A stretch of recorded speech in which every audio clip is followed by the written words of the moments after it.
Okay, so we're here with Seeb from... Orden you Ogan. pronounce that? Yeah, Seeb from Orden Ogan. Yeah. Right. Okay. How are you today? Yeah, I'm pretty fine, except that I have just had the most terrible flight in my life. Because there were a lot of turbulences and whatever, and I really thought of having to puke on basically everybody in the plane. So, but as soon as I had solid ground under my feet, it was okay again. You're feeling better now? I'm feeling better. So you guys have a new album out on the 26th of October. That's correct. It's called To the End, and the first single, The Things You Believe In, is out now. Mm-hmm. How do you feel it represents the album? I think the most important thing about this album is that we lost a little bit weight in comparison to the other albums. Yeah, I tried to write the songs a little bit more slim, more focused, more directly on the spot, straight in your face. And I think that the things we believe in is a song that it represents the album very good, because it's a really straight song that we would say in German that comes to the point directly. The chorus is there pretty soon, and the chorus is and should be the most important part in the song. And we try to scale back all these orchestration stuff and whatever from the older records a little bit, and have it a little bit more.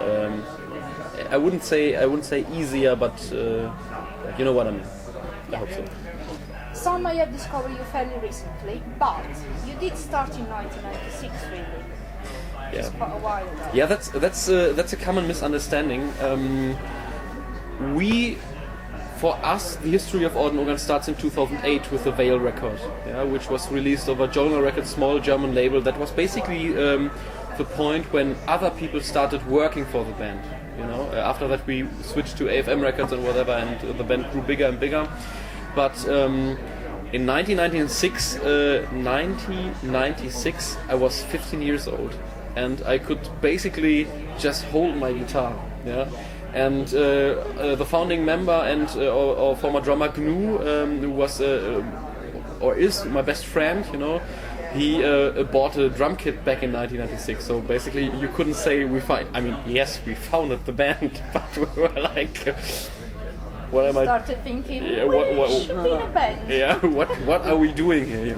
I mean, basically we were jamming together. Yeah, but the thing is, until 2006, we didn't take it all so serious. It was just a fun thing. We were pupils, we were just making music together, whatever. And also the CD Testimonium AD, which came 2004. Many people say it's our first album. I would say, it's a demo, basically a demo that is on a CD. I mean, we had no record label, we had no distribution, whatever. It was just a CD that we sold on concerts. So, from that time, that's why I say we really started like 2008. Were you already into this kind of music when you started getting into music? Has it always been your choice? Yeah, the interesting thing is, at that point, bands like Blind Guardian released records like Imagination from the Other Side or Gamma Ray with Land of the Free and stuff like that. So back then I really listened to a lot of this melodic metal stuff, which I think obviously influenced us, of course. Yeah. The interesting thing is that I personally, though I'm the main songwriter of Orden Ogan, developed in a completely different direction, because I almost don't listen to power or melodic metal at all. Or let's say I don't listen to power or melodic metal at all. I'm just a lot more into the harder stuff, like, I don't know, Behemoth, Chimera, Cannibal Corpse, whatever. That's the kind of music I listen to. Yeah? Or music that is well produced. Means people like Andy Sneap or Colin Richardson. Since I've got my own studio, I'm more interested in the production side of things nowadays than on most of the songs. And I also would say that a lot of these melodic bands, they still release, let's say, good records. But I think a record like Imagination from the Other Side from Blind Guardian is really a milestone, or has been a milestone. And I think most of the bands like achieve that once in their career, like to have one record that is really the master of puppets of you know. And so that's basically one of the things why I really just lost track of all those melodic metal bands. And Orden Ogan is the only melodic power whatever metal band that I listen to, and I think it may come from the point, I mean, I hate cheesy melodies. I try to stay like dark and sad and though melodic, you know, but I hate this happy, cheesy, really. I can't stand that. And so basically I would say Orden Ogan is the kind of music I would like to listen to if I listened to melodic power metal stuff, whatever. How did Orden Ogan mature from 2008 to this album? And are we going to find any surprises, or is what you think the old fans would expect? Yeah, as I said before, I think really the most important thing is that I when I'm writing songs, for example, I often write melodies on the guitar and stuff. So the demo versions that I also send to a record label and whatever, most of it are melodies on the guitar and so on. And on the last records, we put all these orchestrations on it, like the all orchestra stuff, choirs and whatever, and we threw away the guitar melodies and made it with a violin or a flute or whatever. Yeah? And this time I was like, you know what, fuck it. I want to have a real metal record that's really in your face, and why should I throw away my guitar melodies if I wrote it on the guitar, you know? So I was like, okay, let's scale back all this stuff, I mean, there's still choirs, there's still keyboards, obviously, but it's not like 160 tracks of orchestrations or whatever. So I think that was the biggest step in getting more mature. And now you're going on tour soon with Lucas Really. Are you looking forward to that? I'm really, really looking forward to that, and I'm also really looking forward to the UK date. Unfortunately, there's just one in London. We are on this European tour with Rhapsody and Freedom Call, and we've been just once in London in 2010 on a European tour with Tiamat, and that tour was, I would say, we've been on better tours concerning the organization and how many people came to the concerts and whatever, but the show in London was really great, yeah, and there were a lot of people turning up, and I mean, Tiamat is a band with a massive history, obviously, and there were also people at the show that approached me and said like, you know what, I've never heard about Tiamat, we're just here for you guys. And I was like, oh, you don't even know Tiamat, but that's crazy, you know. So I think, really, I think there's a big potential for Orden Ogan in the UK, and I really have to say, though London is such a big, huge city, the audience was just great. They were just crazy. I mean, in Germany you've got that. If you, I mean, there are obviously different cities, but for example, if you play in Berlin, you know, people got like concerts every night, basically everywhere in the city, you know. And from time to time, it can happen that you play in Berlin and there are some 100 people standing from the stage. You finish your song and they're like, you know. But people here in London were just great, a really great audience. I'm really looking forward to come back. Is there any of the songs from the new album that you're particularly looking forward to perform live?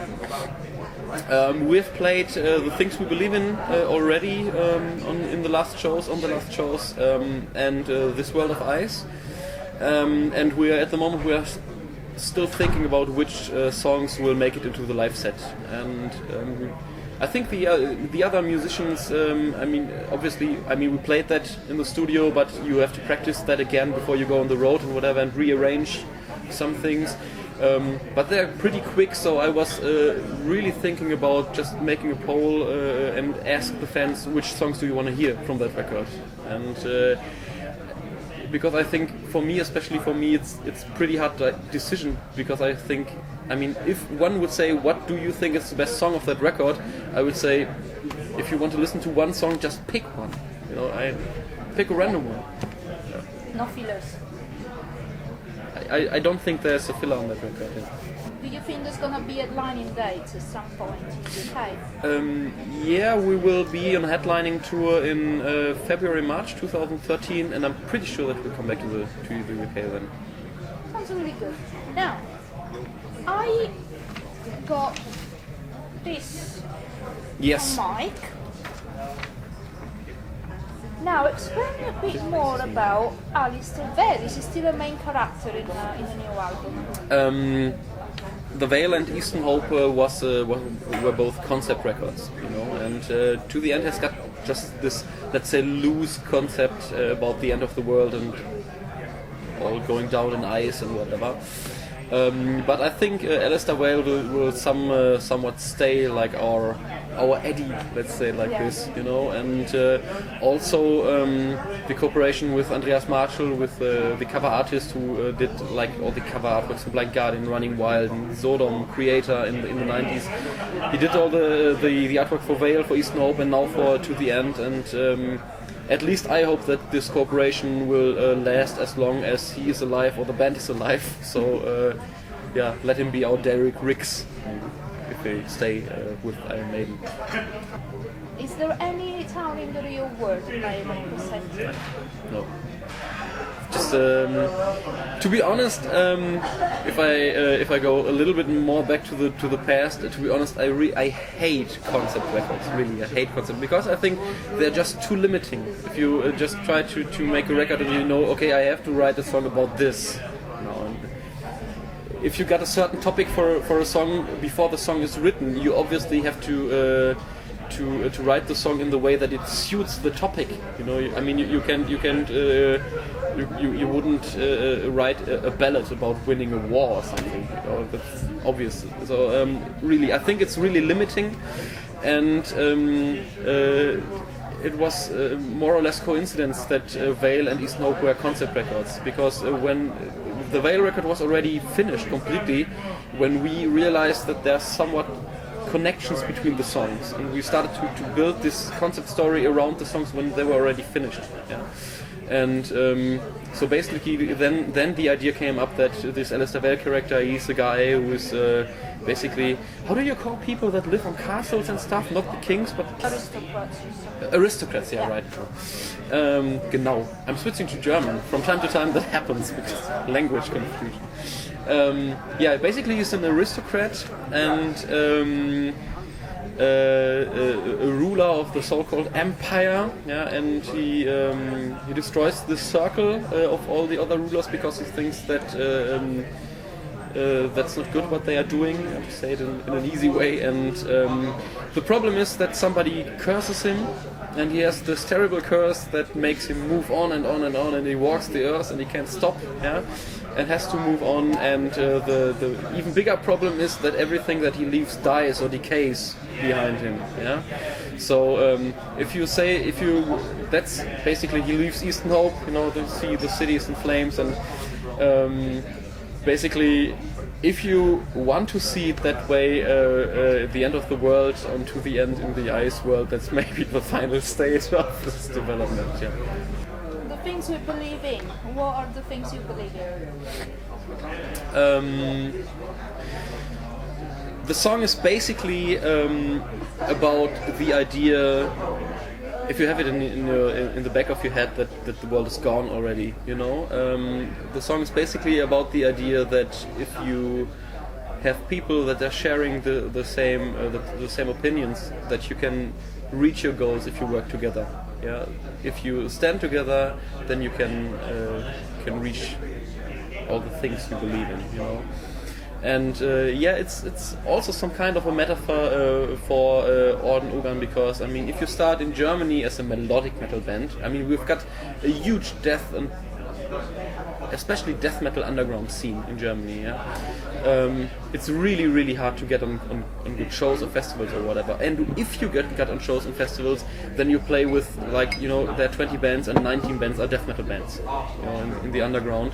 So it's at least with this kind of music, it's pretty hard to make your way, to get out of the underground in the first instance and whatever. And I mean, I never saw Orden Ogan as a commercial thing. You know, it was always like we wanted to make the kind of music we do, and we love to do that, and it's just the things we believe in. What? Are you happy with where the band is right now? Do you think you will get this far? Yeah, it would sound arrogant if I would say, yeah, I thought we can get this far. No, actually it would sound good because no one ever said, oh no, I never thought, but I think if you start, you do. I think good. No, I think when we started, as I said before in the beginning, it was a real fun thing, you know, and all of a sudden, you're sitting there in some cellar room playing guitar, and hey, this is a nice riff. Can you play like a drum beat for that, you know? And all of a sudden, you've got like a song, and then you've got a concert, and then you've got people coming to your concert, and then you do a CD or whatever, and all of a sudden there are a lot more people that say, hey, that what you thought of in that cellar room, that's cool, you know. And so, I mean, I don't think too much about that. It's just some kind of a natural development to be on that point where we are right now. So, I mean, I always keep saying what happens, you know. If it if it completely explodes and we will be the next Metallica, which I don't believe in, but fine to me, you know. But if we can, the greatest thing for me is that that I can make the music I want to. I can go on tour. People are listening to your music, buying the CDs, whatever. I mean, I'm flying through the whole world, you know, giving interviews, sitting in. I mean, that's crazy for me, you know. What would you be doing if you were not doing this?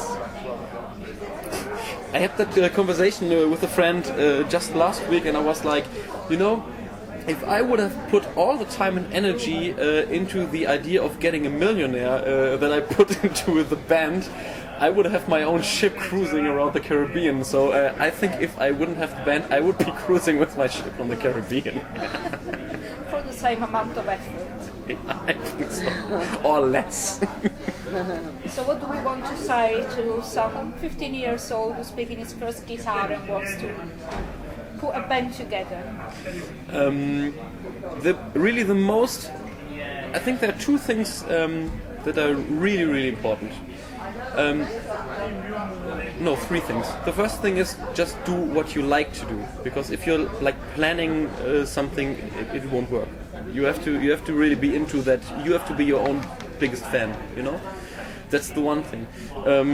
The other thing is you really. That's especially for a band like Orden Ogan, because we're trying so much with orchestrations and also keyboard sounds and whatever, electronic keyboard sounds and whatever. You really have to develop a good ear for things that don't work, you know? You don't have to think, yeah, that's great. You have to think, no, that is not good. That's one of the really important things in making music. And to have the courage to say, okay, we won't take that, you know? Even if your guitar player comes and says, yeah, that's the best riff I ever wrote. But you can say, yeah, maybe, but not for us, you know? And I think the most important thing, and I think I just read an interview with Klaus Meine from the Scorpions, the singer. He also said, and basically everybody who's playing in a big band that has made it, yeah, basically everybody said the most important thing is just keep going. You know, just don't think about what other people say. Just keep going, do your thing, and just keep doing your thing. Thank you. Do you have a final message for your fans? You know, you get always asked about these final messages, but I mean, fans are supposed to know that. But the only thing, I mean, if you hadn't any fans coming to your concerts and buying CDs, there wouldn't be a band, you know. So the only thing I can say is thank you.